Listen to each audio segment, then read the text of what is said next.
Well, this is one of the elementary schools, one of the more than 500 locations where hundreds of thousands of CPS teachers are here hitting the picket lines, like you just said. And take a look behind me here. CTU President Jesse Sharkey is actually addressing the media right now, answering some questions. But just seconds ago, all those teachers that you see behind him were chanting, as they are right now here, holding signs, making sure that the city knows that the union is staying together. Now, CTU President Jesse Sharkey says this doesn't have to be a long strike, but change does need to happen. And this comes after the union's House of Delegates rejected the latest contract, saying all their demands were not met. CPS CEO Janice Jackson says she doesn't agree how the union is pressing for things like affordable housing in the contract, but assured parents there's a plan.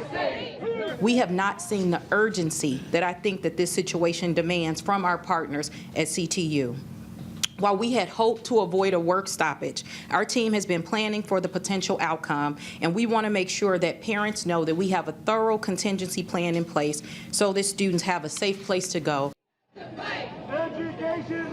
In that same meeting yesterday, Mayor Lori Lightfoot said she's proud of the progress they've made and will continue to focus on negotiations. One thing Lightfoot made clear is that the CTU contract demands could cost $2.5 billion, and that's money CPS just doesn't have. Lightfoot says the city and CPS is providing the union the best deal ever that's both fair to teachers and taxpayers. That contract included a 16% increase in salary over 5 years, but the CTU wants more than just money. They want to improve the learning and teaching conditions in all CPS buildings. Although Lightfoot says she values teachers, she disagrees on some of their demands, like cutting back on instructional time.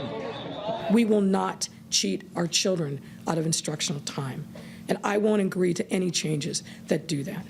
The union wants more money for teachers and staff on top of the generous offer that we have already put on the table. CTU isn't satisfied with the average teacher getting a 24% increase and every teacher getting at least a 16% increase over the life of the contract.